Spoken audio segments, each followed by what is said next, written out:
Elderly woman to stand trial on $56 million fraud rob. Hi again and welcome. This is Links 007 TV News Report, and we'll be right back with the full details to come. Welcome to Links 007 TV News Report, providing you with the best in local and international news updates. This is a place where you can get the most reliable and informative news information. Links 007 TV News Report.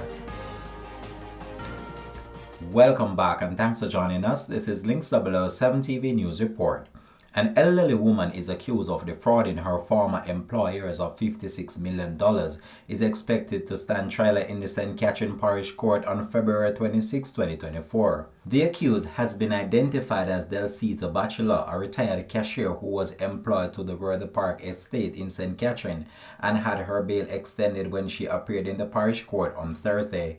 The woman, who is said to be an elderly woman in her early 70s, was charged with embezzlement following a police investigation. According to court documents, Bachelor worked as a cashier at the company for 50 years until her retirement in November 2021. In court on Thursday, prosecutors indicated that the matter was ready to proceed to trial, and the presiding judge subsequently set a date for the trial to begin. Sometime after she retired, an audit of the company's books was carried out, following which the company realized that $56 million could not be accounted for. Police investigators were subsequently brought in, and Bachelor was later arrested and charged.